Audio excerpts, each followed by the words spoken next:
Hello बच्चों, चलिए आज हम पढ़ेंगे 10th क्लास का जो आपका 7 चैप्टर कंटिन्यू था। कल हमने 7.1 पढ़ा था, आज हम 7.2 पढ़ेंगे। लेकिन उसके पहले हम थोड़ा सा एग्जाम्पल वगैरह समझ लें, या फिर इसमें जो फॉर्मूला यूज होना है सेक्शन फॉर्मूला, सबसे पहले हम इसको समझ लेते हैं। सेक्शन फॉर्मूला है क्या, या फिर ये कहाँ से आया और इसकी जरूरत क्या है।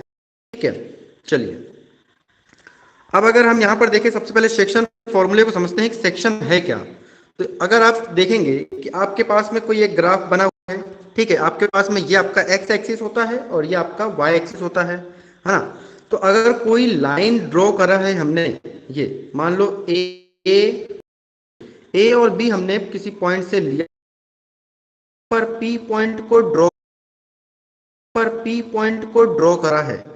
तो यहाँ पर सिंपल हमें पता चल रहा है कि इस लाइन को हमने कैसा हाफ पार्ट में डिवाइड करा, मतलब 1:1 में डिवाइड कर दिया। ठीक है, दूसरा अगर हम सेक्शन ही समझे कि सेक्शन हो क्या रहा है, तो सेक्शन का मतलब ये है कि जैसे मान लो आपके पास में कोई एक लाइन है जो कि ए और बी उसका नाम है। ठीक है, इस लाइन को अगर हम वन पार्ट में ड्रॉ करते हैं तो ये आपका एक पोर्शन हो गया और ये मान लो आपका दो पोर्शन हो गया। ठीक, जैसे मान लो ये तीन है ना। इस लाइन को हमने तीन पार्ट में ब्रेक करा, एक पार्ट, फिर आपका दूसरा पार्ट और ये आपका तीसरा पार्ट।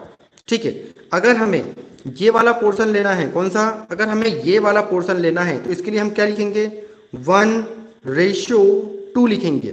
ठीक है, एक ये और एक ये हमने छोड़ दिया। ठीक है, यहाँ पर ज्यादा कंफ्यूजन नहीं है। अब अगर हम इसको देखें कि ये वाला पोर्शन लें हम, ये वाला, तो इसके लिए हम क्या लिखेंगे, अगर ये पूरा पूरा पोर्शन लेते हैं तो इसके लिए लिखेंगे 2 पॉइंट लिया हमने और एक पोर्शन हम लिया। ठीक है, जो हमने छोड़ दिया इधर है। तो यहाँ पर सेक्शन यही हो रहा है, एक बार फिर से और देख सकते हैं, ऐड करो तो सेक्शन अगर हम 1 के लिए लेते हैं तो ये क्या हो जाएगा, 1:1, 2, 3, मतलब 3 हो गया, 1:3 लिख सकते हैं। ठीक, अब अगर हम इसको पूरा का पूरा लेते हैं, पूरा का पूरा मतलब अगर ये सेक्शन लेते हैं तो दो सेक्शन के लिए क्या हो जाएगा, 2:2, क्योंकि दो इधर छूटे हुए हैं। तो 2:2 जो लिखा हुआ है इसको आप 1 भी लिख सकते हैं। ठीक है, चलिए अब अगर हम इसको और देखें, इसका जो सेक्शन है इसको हम 3 पार्ट में ले लेते हैं। ये हमने 3/4, इसको हम क्या लिखेंगे, 3:1। ठीक है, तो यहाँ पर इतना तो क्लियर है कि आपको ये तो समझ में आ गया होगा कि हमको मेजर कैसे करना है, या हमको जो सेक्शन है वो सेक्शन हमको कैसे होता क्या है। ठीक, चलिए अब हम थोड़ा सा इधर क्वेश्चन में समझते हैं, एग्जाम्पल में है। कोशिश करें कि जब हम पढ़ें तो बुक लेके पढ़ें, तो उसमें क्या होगा आपको क्लियर होते चलेगा। वैसे तो बुक यही भी है। ठीक है, यहाँ पर लिखा है आपका 7.3 सेक्शन फॉर्मूला। अब अगर आप लोग को डायग्राम दिख रहा है कि सेक्शन, एक मिनट, जो सेक्शन फॉर्मूला है तो सेक्शन फॉर्मूला से हम फाइंड क्या करेंगे, है ना, इस बारे में ही बात कर लेते हैं। तो आपको ये डायग्राम दिख रहा है, इस डायग्राम का मतलब ये है कि भाई आपको एक वाई एक्सिस है और आपके पास में एक एक्स एक्सिस है। तो इसमें कोई डाउट नहीं है क्योंकि आपके पास में दो एक्सिस हैं, हम 2 डायमेंशन पे चल रहे हैं। ओके, आपके पास में कोई एक पॉइंट है ए और कोई पॉइंट बी है, जहां पर ये पूरी की पूरी एक लाइन ड्रॉ है ना। और यहाँ पर कोई आपके पास में एक थर्ड पॉइंट है पी, इसके आपको पॉइंट फाइंड करना है। ठीक, क्या, पी वाला जो पॉइंट है इसके आपको पॉइंट फाइंड करना है, मतलब x और y के वैल्यू फाइंड करनी है। तो उसके लिए पूरा का पूरा ये चलता है आपका सेक्शन फॉर्मूला, है ना। तो यहाँ पर अगर आप नॉर्मली रीडिंग करेंगे तो आपको काफी कुछ समझ में आ जाएगा, लेकिन उसके पहले हम यहाँ पर समझते हैं कि चल क्या रहा है ना। यहाँ पर क्या लिखा हुआ है, अगर हम रीडिंग करें कि सेक्शन फॉर्मूला में, let us recall the situation, जो आपकी सिचुएशन बनी हुई है सेक्शन 7.2, यहाँ पर क्या लिखा है कि भाई सपोज कर रहा है कि एक टेलीफोन कंपनी है, उसको वायर बिछाना है, पोजीशन रिले टावर, उसको एक टावर लगाना है। ठीक है, कहाँ पर, एट डिस्टेंस फ्रॉम ए से कुछ डिस्टेंस पर। ओके, चलिए ये इसी डायग्राम पे हम समझते हैं कि कोई एक टावर मतलब टेलीफोन कंपनी है, उसको क्या लगाना है, उसको एक टावर लगाना है। तो ए एक पोजीशन है, बी एक पोजीशन है, तो पी की जगह पर उसने क्या लगाया, टावर लगाया। लेकिन वो जो पोजीशन है वो 1 पार्ट इधर है और 2 पार्ट इधर है, मतलब ए से पी की डिस्टेंस जो है वो 1 अगर है तो इससे ये कैसी है, ये ट्वाइस है। अगर हम सिंपल इसको x बोलेंगे तो इसको हम 2x बोलेंगे। ठीक, तो ये कितने सेक्शन में डिवाइड कर रहा है, तो ये जो सेक्शन है इसका कितना, 1:2 में डिवाइड कर रहा है। ठीक है, कितना 1:2 में डिवाइड कर रहा है, लेकिन 1:2 इसका आंसर नहीं है। आंसर क्या होगा, जो 1:2 में डिवाइड कर रहा है उस टाइम पे इसका पॉइंट क्या है, इसके पॉइंट क्या है, मतलब इसके एक्स और वाई की वैल्यू क्या है, ये फाइंड करना है हमको। ठीक है, क्वेश्चन इजी रहते हैं, इसके बस थोड़ा सा हमें समझने में टाइम लग सकता है, बाकी सेम रहेगा, है ना। चलिए, जैसे हम यहाँ पर समझते हैं, ये हमारे पास में कोई एक मिनट, ये हमारे पास में क्वेश्चन बना हुआ है एग्जाम्पल। यहाँ पर क्या लिखा हुआ है, ए एक पॉइंट है जिसके कोऑर्डिनेट, है ना, जिसके पॉइंट आपको दिया है x1 और y1। एक पॉइंट है आपका बी, इसके पॉइंट दिए हैं आपको x2 और y2। ठीक है, जैसे हमने लास्ट वीडियो में पहले भी पढ़ चुके हैं कि भाई आपके पास में कोई भी दो पॉइंट दिए रहते थे, डिस्टेंस फॉर्मूला हम यूज करते थे। लेकिन यहाँ पर क्या है, आपके पास में ए दिया है और बी दिया है, और इसको जो रेशियो जो डिवाइड करते हैं, है ना, जैसे हमने अभी देखा था 1:2, तो यहाँ पर हमें ये भी पता नहीं है कि कितने रेशियो में डिवाइड है। ठीक, अब हम फॉर्मूला बना रहे हैं तो यहाँ पर हमें 1:2 भी नहीं मालूम है, तो उसकी जगह पर क्या लिखा है, उसकी जगह पर लिखा है आपका m1 और m2। ठीक है, मतलब ये क्या हो गया, m1 रेशियो m2 में डिवाइडेड है। ठीक, ये जो सेक्शन फॉर्मूला है सिंपल क्या है, m1 रेशियो m2 में डिवाइडेड है। अब अगर हम यहाँ पर देखें कि फॉर्मूला बन कैसे रहा है, क्योंकि आपके पास में एक फॉर्मूला आएगा, कौन सा फॉर्मूला इंट्रोड्यूस करवा देते हैं आपको, ये आपका फॉर्मूला आपको दिख रहा होगा कि m1x2 plus m2x1 divided by m1 plus m2, ये आपका x के पॉइंट फाइंड करने के लिए फॉर्मूला हो गया। ठीक, और y के पॉइंट फाइंड करने के लिए ये वाला फॉर्मूला हो गया क्या, m1 y2 plus m2 y1 divided by m1 plus m2। अब यही हमें देखना है कि ये हम लाते कहाँ से हैं या ये फिर आया कहाँ से। ठीक है, चलिए देखते हैं। तो सबसे पहले आपको ये चीज याद रखनी है कि आपके पास में कोई एक मतलब डायग्राम बना हुआ है जिसमें x1 x2 और y1 y2 लिखा हुआ है। ठीक है, इसको एक बार जब आप पढ़ लेंगे तो एक बार जब आप नॉर्मली बुक में भी रीडिंग करेंगे तो आपको क्लियर हो जाएगा, है ना। ठीक है, तो आपके पास में इसको हम पढ़ते हैं, कंसीडर एनी टू पॉइंट। आपके पास में कोई दो पॉइंट है, एक तो ए है और दूसरा बी है। तो ए के पॉइंट हैं आपके x1 और y1, x1 और y1 ये आपके ए के पॉइंट हो गए। ठीक, यहाँ से x1 की डिस्टेंस हो गई और यहाँ से y1 की डिस्टेंस हो गई, क्योंकि आपको पता है कि जब भी ग्राफ बनता है तो कुछ ना कुछ यहाँ पर डिस्टेंस रहती ही रहती है, तो उसी डिस्टेंस को वो मेजर कर रहे हैं। इसी के टाइप से अगर हम b के पॉइंट बोले तो b के पॉइंट आपके क्या हो जाएंगे, x2 और y2। ठीक, तो यहाँ पर आपको दिया हुआ है ना, a की वैल्यू और b के पॉइंट। अब अगर यहाँ पर देखें कि भाई सेक्शन किस में डिवाइड है, मतलब कितने पोर्शन में उसको डिवाइड किया गया है, तो उसको दो पार्ट में डिवाइड किया गया है, एक तो m1 में और दूसरा आपका m2 में। ठीक है, तो यहाँ पर अगर हमको p के पॉइंट चाहिए तो p के पॉइंट लाने के लिए सबसे पहले अगर आप लोग देखें कि हमने जो हमारे पास में ये लाइन थी, ठीक है, तो इससे हमने परपेंडिकुलर ड्रॉ कर दिया ऑन द एक्स एक्सिस। तो a पॉइंट से भी हमने एक्स एक्सिस में डिवाइड कर दिया, फिर p पॉइंट से हमने परपेंडिकुलर ड्रॉ कर दिया, फिर b पॉइंट से भी हमने परपेंडिकुलर ड्रॉ कर दिया। ठीक, कंफ्यूजन फिर से देखते हैं। आपके पास में कोई एक लाइन है ए बी, ओके, तो a से x एक्सिस पर, है ना, ये आपका x एक्सिस है, तो a पॉइंट से x एक्सिस पर हमने परपेंडिकुलर ड्रॉ करा तो हमें पॉइंट r मिला, फिर p पॉइंट से हमने परपेंडिकुलर ड्रॉ करा तो हमें s मिला, फिर b पॉइंट से हमने परपेंडिकुलर ड्रॉ करा तो हमें t मिला। यहाँ पर सिंपल परपेंडिकुलर करे आपने, फिर क्या कर रहे हैं, a पॉइंट से परपेंडिकुलर करा, फिर p पॉइंट से परपेंडिकुलर करा, तो यहाँ पर ज्यादा कंफ्यूजन नहीं होना। ठीक है, अब अगर आप लोग देखेंगे तो आपको दो ट्रायंगल दिख रहे होंगे। ठीक है, कैसा, आपको दो ट्रायंगल दिख रहे हैं, एक ये वाला ट्रायंगल और एक ये वाला ट्रायंगल। ठीक, जैसा आपने सिक्स चैप्टर में आपने पढ़ चुके हो ट्रायंगल में कि दो राइट एंगल ट्रायंगल हैं और ये दोनों कैसे हैं, इक्वल हैं। अगर ये दोनों इक्वल है तो इनके जो साइडों का जो फ्रिक्शन होता है वो भी अब इक्वल रहेगा। साइडों का फ्रिक्शन मतलब, ठीक है, क्या कहा हमने कि आपके पास में दो ट्रायंगल है, फर्स्ट ट्रायंगल और सेकंड ट्रायंगल, ये दोनों ट्रायंगल आपके इक्वल होंगे 90 डिग्री 90 डिग्री। ठीक है, और एक का मिड पॉइंट है इसलिए।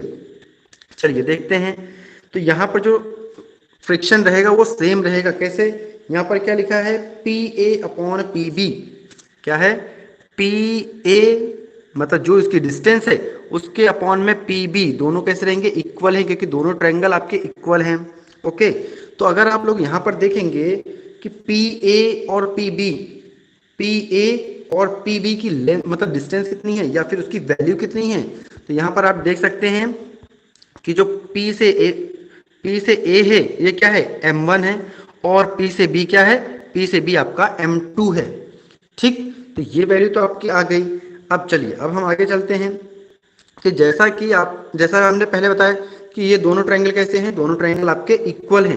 अगर दोनों ट्रायंगल इक्वल है तो उनके जो साइड का जो रिलेशन होता है ना, जैसे ये मान लो कि इनके साइड का जो रिलेशन होगा, एक मिनट, जैसे हमारे पास में ट्रायंगल बन रहे हैं ये, तो इनके जो साइडों का जो रिलेशन होता है वो भी कैसे रहेगा, वो भी आपका इक्वल रहेगा। मतलब इसके अपॉन में ये आएगा और परपेंडिकुलर के डिवीजन में परपेंडिकुलर आएगा और हाइपोटेन्यूस का हाइपोटेन्यूस रहेगा। इसलिए यहाँ पर क्या किया गया है, अगर हम इस डायग्राम में देखें तो किसके इक्वल में क्या रहेगा, यहाँ पर देख लेते हैं, तो ए क्यू के अपॉन में पी सी रहेगा। ठीक, ए क्यू के अपॉन में पी सी, ये पहली चीज। दूसरी चीज क्या आएगी आपकी, पी क्यू, ये वाला पी क्यू है ना, पी क्यू के अपॉन में बी सी आएगा, पी क्यू के अपॉन में बी सी आ गया। और थर्ड क्या आएगा आपका, थर्ड आएगा एपी के अपॉन में बीपी आएगा। ठीक है, मतलब तीनों के तीनों साइड कैसे होंगे, फ्रैक्शन में इक्वल रहेंगे। ये आपके पास में बना हुआ है। ठीक, ये क्या हो गया आपका इक्वेशन नंबर फर्स्ट हो गया, यहाँ पर कोई कंफ्यूजन नहीं होगी। साथ ही साथ आप बुक भी देख सकते हैं, है ना। अब अगर हम यहाँ पर देखें कि भाई हमको सभी की वैल्यू चाहिए, हमको पी ए की भी वैल्यू चाहिए, हमको बीपी की वैल्यू चाहिए, तो पी ए और बीपी तो हमने अभी फाइंड कर लिए थे, ये आपके पास में पी ए और बीपी, पी ए बीपी की वैल्यू कितनी है, m1 और m2। लेकिन अब अगर हम इनकी डिस्टेंस फाइंड करें, किसकी, ए क्यू की, है ना। अब किसकी डिस्टेंस फाइंड करना है, हमको ए क्यू का डिस्टेंस फाइंड करना है। तो ए क्यू का क्या है हम देखते हैं। ठीक है, चलो यहाँ पर क्या है, ए क्यू फाइंड करना है हमको, ए क्यू हमें नहीं दिया है। तो सबसे पहले अगर आप लोग देखेंगे तो ए क्यू जो है वो किसके इक्वल है, वो आर एस के इक्वल है ना। सिंपल हम लिख सकते हैं कि ए क्यू जो है वो आर एस के इक्वल है, सेम टू सेम है, क्योंकि ये है ना रेक्टेंगल जैसा है। चलो पहली चीज ये क्लियर हो गई। दूसरा, यहाँ से भाई डिफरेंस तो दिया नहीं है, तो यहाँ पर हम क्या करेंगे, आप ओ से एस तक की डिस्टेंस फाइंड करोगे। ठीक, मतलब ओ एस, और अगर ओ एस में से हम ओ आर को माइनस कर दें, ठीक है, क्या कहा कि टोटल जो लेंथ है आपकी ओ एस में से अगर आप ओ आर को माइनस कर दोगे तो आपको एस आर निकल जाएगा। तो मतलब वो किसके इक्वल होगा, वो आपका ए क्यू के इक्वल होगा। ठीक, अब अगर वही चीज बात की जाए कि भाई पी क्यू की वैल्यू क्या होगी, डायग्राम आप अच्छे से देखें, समझ में आ जाएगा, टेंशन नहीं है। अगर हम पी क्यू की लेंथ फाइंड करने के बारे में बोलते हैं तो हम क्या करेंगे, सिंपल सा काम है कि जो आपकी बड़ी लेंथ है ना, यहाँ से भाई जो भी आपका मेजरमेंट होगा वो यहाँ से होगा, एक्स एक्सिस से ही होगा। तो जो आपकी बड़ी लेंथ है, तो बड़ी लेंथ में से अगर हम छोटी लेंथ को माइनस कर देंगे तो हमें ये वाला पोर्शन मिल जाएगा कि इसकी कितनी लेंथ है कि नहीं। ठीक है, इसी टाइप से अगर हमको बीसी की लेंथ चाहिए कि बीसी की वैल्यू क्या है, तो पूरे में से है ना, पूरा नीचे से ऊपर तक वाले में से अगर हम इतना पोर्शन माइनस कर दें तो हमको बीसी फाइंड हो जाएगा। ठीक है, चलिए अब यहाँ पर हम देखते हैं कि क्या क्या करा गया है। नॉर्मली ए क्यू है, ए क्यू हमने कहा था कि आर एस के इक्वल है, और आर एस को हमने कैसे फाइंड करा था, ओ एस में से ओ आर हमने माइनस कर दिया। ठीक, अब अगर हम ओ एस में से ओ आर को माइनस करेंगे तो अब उनकी वैल्यू भी रखनी पड़ेगी, तभी तो हम सॉल्व कर पाएंगे। तो ओ एस और ओ आर का मान क्या है, ओ एस और ओ आर, ये यहाँ से ओ एस की वैल्यू कितनी है, एस में एक्स क्या है, सिंपल एक्स है, और ओ आर में एक्स क्या है, तो एक्स वन है। मतलब कि x में से अगर x1 माइनस कर दें तो हमें आंसर मिल जाएगा। ठीक है, तो इसी के टाइप से आप पूरा कर सकते हैं। ठीक, अगर कंफ्यूजन होता है तो आप कमेंट करके पूछ सकते हैं। इसी टाइप से आप ए क्यू फाइंड करोगे, पी सी, पी क्यू और बी सी, सभी की वैल्यू आप फाइंड कर लेंगे। जब आप सभी की वैल्यूज को फाइंड कर लेंगे तो इन सभी की वैल्यू को यहाँ पर पुट कर देंगे। पी सी की जगह पी सी, पी क्यू की जगह पी क्यू और बी सी की जगह बी सी, क्यों? ठीक है। और ए पी, पी ए और बी पी तो पता ही है क्या, M1 और M2 है ना। इन सभी को जब आप वैल्यू पुट कर दोगे तो आपको लगभग ऐसा कुछ देखने को मिलेगा। ठीक है, M1 के अपॉन में M2 plus sorry equal x minus x1 और x2 माइनस x, यह आपका x के लिए निकल गया।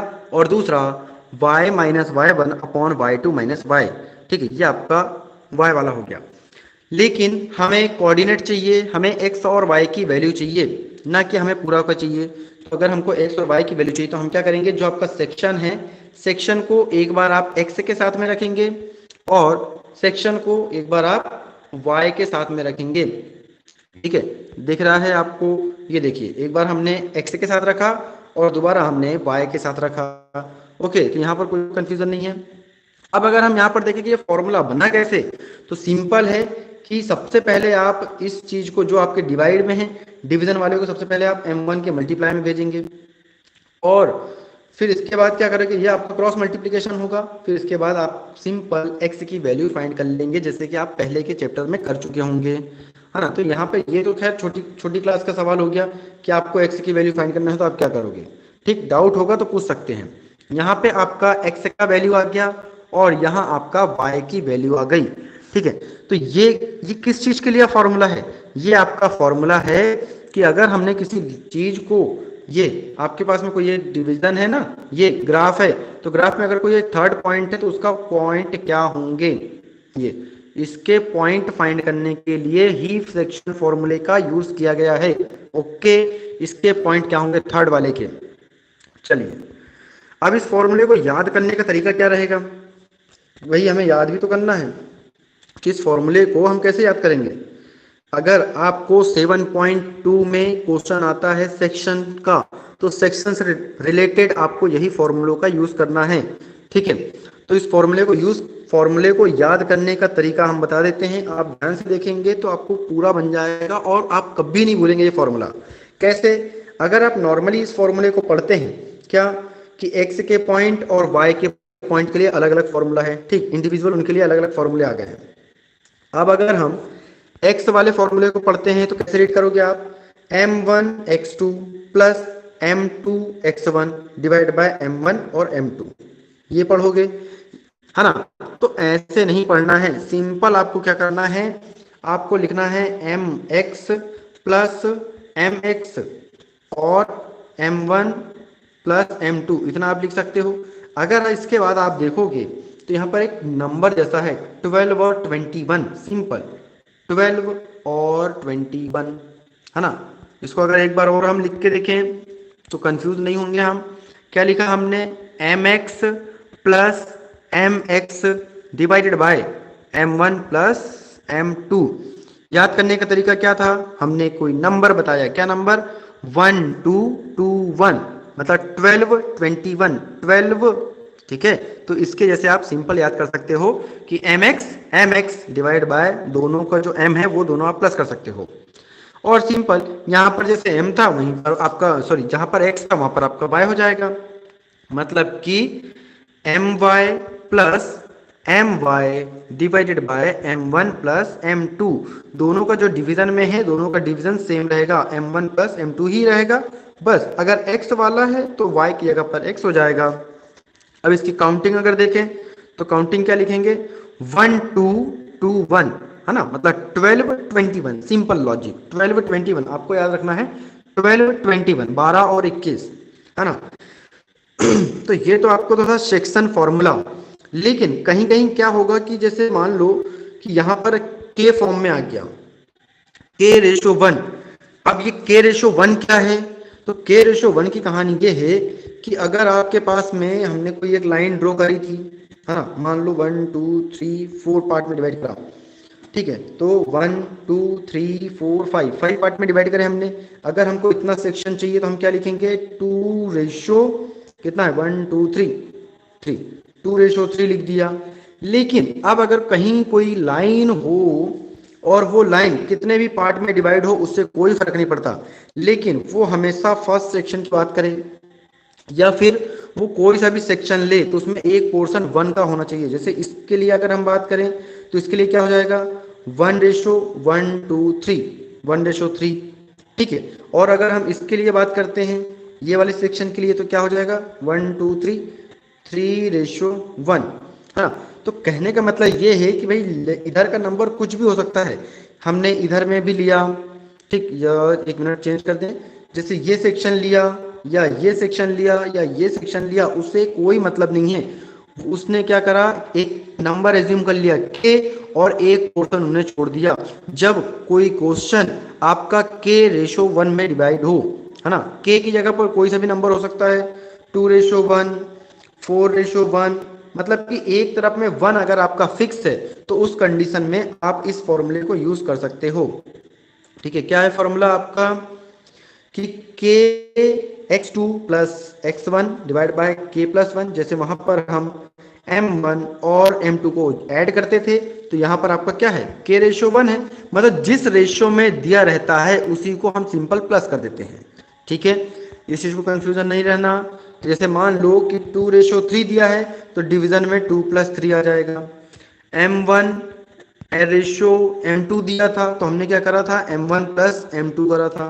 यहाँ पर क्या दिया है k/1 दिया है तो डिवीजन में हमने क्या लिखा k+1 लिख दिया। मतलब जिस चीज का रेशियो रहता है उसी चीज का आपका डिवाइड में सम आ जाता है। ओके, चलिए अब हम थोड़ा सा क्वेश्चन करते हैं तो उसमें आपको काफी चीजें क्लियर हो जाएगी। यहाँ पर आपका एग्जाम्पल, ये पहला एग्जाम्पल है, मतलब इस एक्सरसाइज का पहला एग्जाम्पल है ना। तो उम्मीद है कि आपको क्वेश्चन समझ में आएंगे और हमारे साथ बने रहें, चैनल को सब्सक्राइब भी करें ताकि आपको ऐसे ही मैथमेटिक्स सीखने को मिलती रहे। ठीक है, चलिए अब अगर हम 6 क्वेश्चन देखते हैं, सबसे पहले रीडिंग करेंगे। क्वेश्चन को एक बार नहीं 2 बार रीडिंग करें, 3 बार रीडिंग करें, क्योंकि क्वेश्चन ही आपका बहुत जरूरी चीज होता है।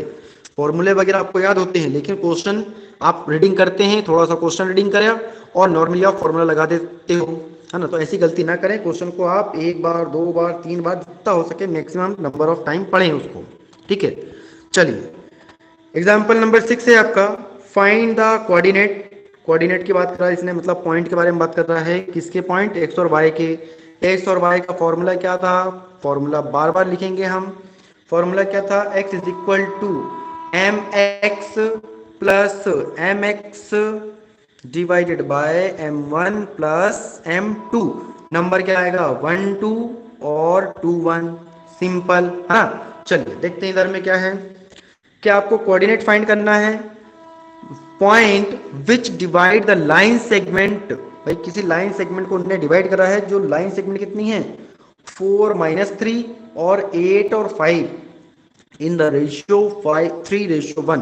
किस पोर्शन में डिवाइड करा है इसने 3:1 में डिवाइड करा है। ओके, क्या 3:1 में। तो यहाँ पर क्या है आपके पास में m1 और m2 दिया हुआ है ना। m1 कितना दिया है आपको, आपको m1 दिया है 3 और m2 दिया है 1। इस क्वेश्चन को या तो आप m1:m2 से भी कर सकते हैं या फिर आप k/1 से भी कर सकते हैं। क्यों, क्योंकि लास्ट में क्या है 1 है और हमने कहा था कि k/1 का फॉर्मूला हम कब यूज करेंगे, जब एक तरफ में फिक्स वैल्यू हो कि एक तरफ में उसका पोर्शन 1 है। ठीक है, फिलहाल हम यहाँ पर m1 और m2 का यूज करते हैं, m1 और m2 का, है ना। अब अगर हम फॉर्मूला देखें तो फॉर्मूला हमारे पास में था ही, फॉर्मूला आपको याद हो गया है क्या, mx divide by m1 + m2। तो ठीक है, मतलब कि पहले क्या लिखेंगे m1 x2। तो m1 की वैल्यू कितनी है, तो m1 की वैल्यू है हमारी 3, तो हमने 3 लिख दिया। फिर इनटू में आता है x2, तो x2 क्या है हमारा 8, तो हमने 8 का मल्टीप्लाई कर दिया, क्योंकि जो पहले वाला होगा, पहले वाला तो आपका 1 वाला होगा, है ना। x1 की वैल्यू 4, x2 और y1 की वैल्यू 3, तो इस टाइप का। चलिए, तो यहाँ पर जो हमारा फॉर्मूला था, फॉर्मूले के अकॉर्डिंग आप वैल्यू पुट कर सकते हैं और नॉर्मली आप इसको सॉल्व करेंगे तो आपका आंसर आएगा। जैसे हमने x वाले को सॉल्व करा उसी के जैसे हम 3 वाले y वाले को सॉल्व करेंगे। y वाले का फॉर्मूला भी वही रहेगा m1 y2 + m2 y1 divided by m1 plus m2, है ना। तो यहाँ पर कोई दिक्कत नहीं है। चलिए अब हम क्वेश्चनों को समझते हुए चलते हैं, क्योंकि आपने फॉर्मूला पढ़ लिया है, सेक्शन फॉर्मूला आपको आ गया है, और सेक्शन फॉर्मूला कहाँ से आया है तो आप वो भी जानते हैं।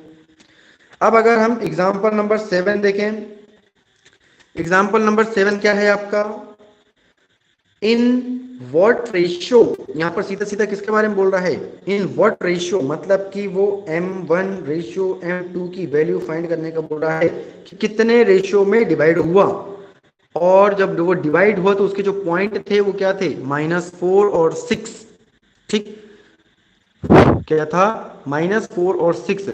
जब हम x की वैल्यू और y की वैल्यू फाइंड कर रहे थे ना अभी 6 क्वेश्चन में, तो यहाँ पर x और y की वैल्यू आपको गिवन है, x की वैल्यू -4 और y की वैल्यू 6 है, ठीक है। Divide the line segment joining the point, कोई पॉइंट है कौन सा, -6 और 10 और 3 और -8, ये आपके पॉइंट है। तो सबसे पहले आपको सिंपल फॉर्मूला लगाना है ना। सिंपल फॉर्मूला क्या लगाया आपने, m1 x2, ठीक, m1 x2 12/21 याद होना चाहिए। तो m1 कितना है, m1 अपने को मालूम ही नहीं, m1 का m1 रहेगा, x2 क्या है आपका, x2 है आपका, कहाँ गया x2 आपका 3 है भाई, आपके a वाले पॉइंट आपके 1 वाले हैं, b वाले पॉइंट आपके 2 वाले हैं, है ना। तो सिंपल आपको अगर हम क्वेश्चन यहाँ पर देखें कि वैल्यू क्या क्या दी हुई है, तो देखते हैं कि x1 की वैल्यू है -6, फिर x2 की वैल्यू है आपकी 3। इस टाइप से अगर आप क्वेश्चन को अलग अलग लिख सकते हैं तो बहुत अच्छी बात है, इसमें आप कंफ्यूज नहीं होंगे। फिर इसी में y1 की वैल्यू है आपकी 10 और y2 की वैल्यू है आपकी -8, ठीक। तो अब अगर हम देखें यहाँ पर पहला क्या आता है, m1 x2, तो m1 का m1 रहेगा, x2 की वैल्यू हमारी 3 है, 3 लिख दी है। फिर उसके बाद क्या आएगा, प्लस m2 तो है हमारे पास, और साथ ही साथ क्या आता है x1, तो x1 की वैल्यू कितनी है, -1, मतलब कि प्लस माइनस आपका माइनस हो गया। तो सिंपल आप यहाँ पर वैल्यू जब पुट करेंगे एज्यूम करने के बाद में, तो सिंपल आपको यहाँ तक तो बन जाएगा, ठीक है। अब इसके बाद थोड़ा सा चेंजेस हो रहा है, क्या चेंज हो रहा है कि हमें पता है कि जो पहला टर्म होता है ये आपका x का है, और जो दूसरा है ये आपका y का है। तो सिंपल आपको करना क्या है कि x वाले के पॉइंट को x वाले के इक्वल में रखना है, इसके जैसे, ठीक। क्या कहा हमने कि जो आपको x और y दिया है, तो x वाले पॉइंट को आपको x वाले के साथ रखना है, और y वाले के पॉइंट को आपको y वालों के साथ रखना है, ठीक। तो जब आप x के साथ में x का पॉइंट रख दिए, y के साथ में y का पॉइंट रख दिए, तो अब आप इसको सॉल्व कर सकते हैं, ठीक है ना। सॉल्व करना, कंफ्यूजन ना हो, तो एक क्वेश्चन आप कोई सा भी सॉल्व कर सकते हैं, चाहे आप ये वाले पोर्शन को कर लें, चाहे आप ये वाले पोर्शन को कर लें, दोनों में से किसी को भी कर सकते हैं। तो हमने क्या करा, हमने इस क्वेश्चन को करा, तो इसके इक्वल में यहाँ पर आ गए, ठीक है। ये चीजें आपको बन जाएगी जैसे का तैसा लिखा है इसने। फिर इसके बाद क्या हो रहा है, आपका ये एक इक्वेशन टाइप में बन गया, सिंपल इक्वेशन। अब ये कहाँ से बना, तो हमें पता है कि जो चीज इक्वल के इधर ट्रांसफर होती हैं, जैसे डिवीजन में है तो जो चीज डिवाइड में है वो कहाँ जाएगी, वो इसके मल्टीप्लाई में जाएगी। तो सिंपल -4 का मल्टीप्लाई जो है वो m1 और m2 दोनों के साथ होगा, तो m1 के साथ हो गया तो -4m1, और -4 प्लस m2 के साथ जब इंटू होगा तो -4m2, ठीक है। और यहाँ पर ये तो जैसे का तैसा लिखा हुआ है आपका, इसमें कोई भी चेंजेस नहीं हुआ है, दोनों तरफ में m1 m2 है, तो इसलिए हमने क्या करा, m1 वाले को एक तरफ कर लिया। तो ये जो 3 का जो m1 है, ये जब आप इधर ट्रांसफर करेंगे तो क्या हो जाएगा, -3m1 हो जाएगा, और -4m1 और -3m1, टोटल कितना हो गया, यहाँ पर -7m1 होता, ठीक है ना। कंफ्यूजन नहीं है। फिर से देखें कि जो -3m1 है आप इधर ट्रांसफर करेंगे तो माइनस में आएगा, तो -4 -3 कितना हो गया, -7, ठीक है, ये आप समझ सकते हो। फिर उसके बाद क्या हो रहा है, ये जो -4m2 है जब आप इधर ट्रांसफर करोगे तो कैसा हो जाएगा, +4m2 हो जाएगा। तो एक ये माइनस में है, ये आपका प्लस में है, क्या होगा, माइनस होगा, मतलब 6 -4 क्या होगा आपका, -2 होगा। तो यहाँ पर भी माइनस आएगा, यहाँ पर भी माइनस आएगा, लेकिन दोनों साइड माइनस होने के कारण ये कैंसिल हो गया, है ना। अब आप क्या कर सकते हो कि m1 के अपॉन में m2 को भेज दो, m1 के अपॉन में m2 भेज दिया तो 2 के अपॉन में 7 आ जाएगा। तो सिंपल यहाँ पर क्या हो गया, जैसा हमने डिवीजन में लिखे हैं सिंपल आप इसको क्या लिख सकते हो, m1 ratio m2 is equal to 2:7। मतलब कि कोई जो लाइन थी, लाइन सेगमेंट कितना था, 2:7 में डिवाइड है। 2:7 का मतलब समझते हो, 2:7 का मतलब ये होगा आपका, जैसे कि कोई लाइन है तो 1 2 3 4 5 6, ये 1 2 3 4 5 6 7, 7 पार्ट की लाइन है, 7 नहीं सॉरी 9 पार्ट की लाइन होगी। एक मिनट फिर से देखते हैं। 2:7 में है, मतलब 2:7 का मतलब ये हो गया कि टोटल लाइन कितनी है, टोटल पॉइंट आए हैं आपके 9। तो कोई लाइन को हमने 9 पार्ट में डिवाइड करा, तो 1 2 3 4 5 6 7 8, ये 1 2 3 4 5 6 7 8 और ये 9 है ना, ये 9 पोर्शन है। तो रेशियो क्या दिया है, 2:7। तो 2:7 का मतलब ये है कि 2 रेशियो इधर है और 7 पॉइंट इधर है, इसलिए यहाँ पर लिखा है 2:7। ठीक है, तो इतनी चीज तो बन गई होगी आपको। अब ये जो 2:7 आया है तो इसको हमें आगे भी सॉल्व करना है।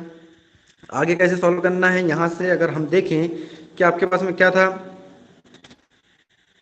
ये देखिए अगला पॉइंट क्या था हमारा, माइनस से।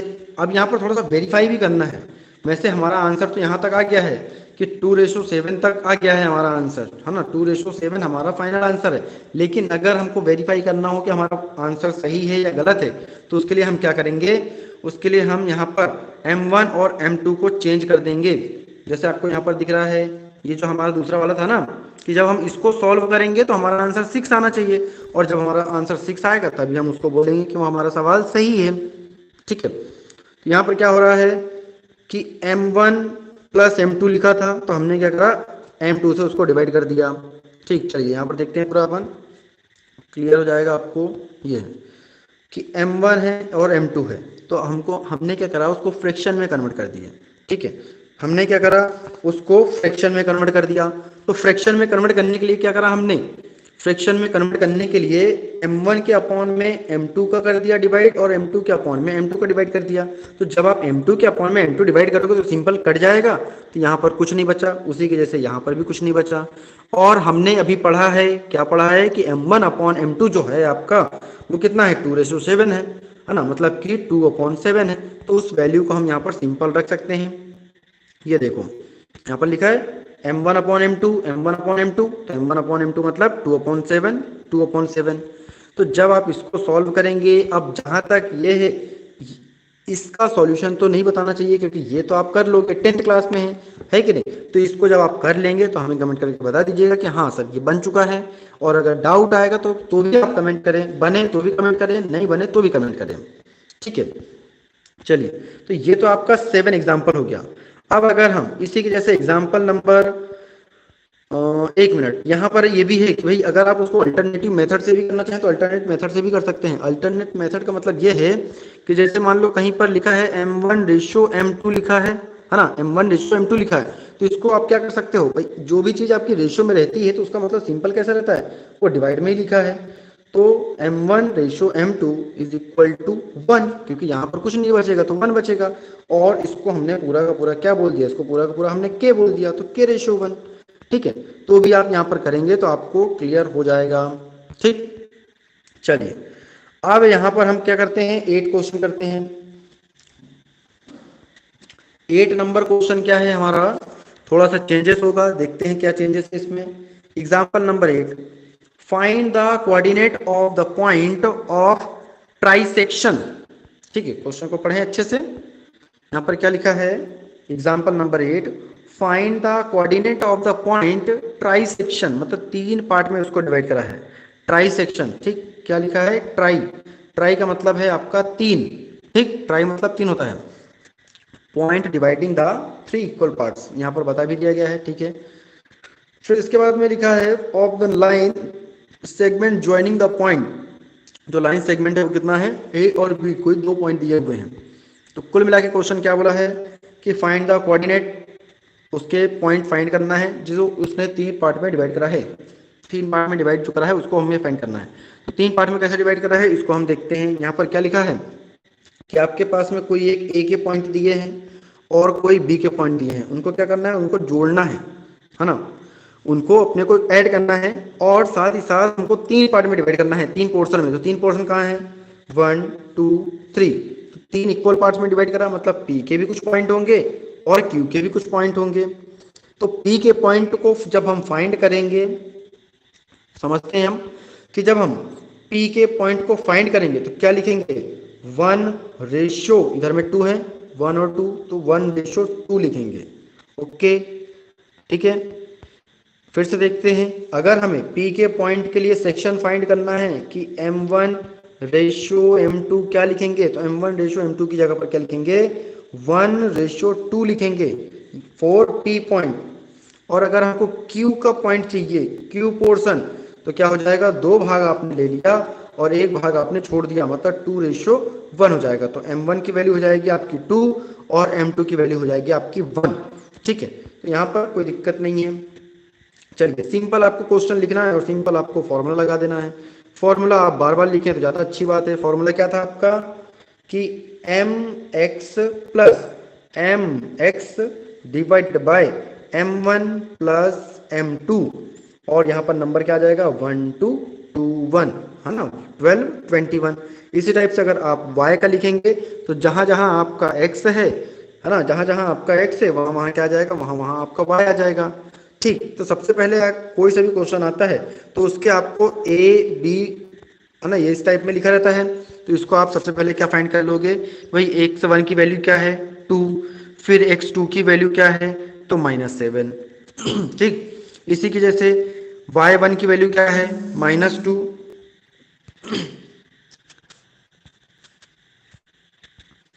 है ना, एक मिनट फिर से देखते हैं कि x1 की वैल्यू आपकी 2 है और x2 की वैल्यू आपकी -7 है।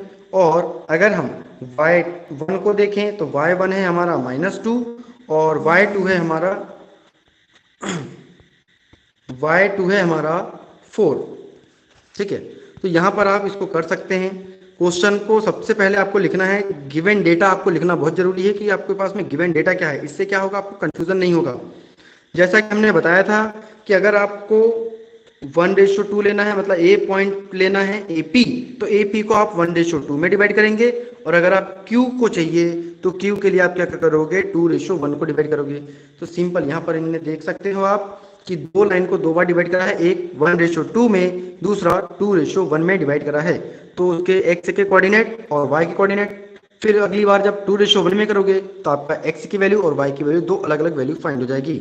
ठीक है, उम्मीद है कि आपको 8 नंबर भी एग्जाम्पल समझ में आया होगा। इसके बाद 9 एग्जाम्पल भी आप कर सकते हैं। सिंपल आपको k:1 में डिवाइडेड है और 10 भी कर सकते हैं। अगली बार हम 7.2 के क्वेश्चन भी देखेंगे, क्वेश्चन कैसे करना है, और साथ ही साथ हम कोशिश करिएगा कि 9 एग्जाम्पल और 10 एग्जाम्पल भी करें। और अगर नहीं होता है तो कल हम वापस से इसी को एग्री करेंगे, इसी के साथ चलेंगे, 9 10 और ये आपके एक्सरसाइज के क्वेश्चन करेंगे।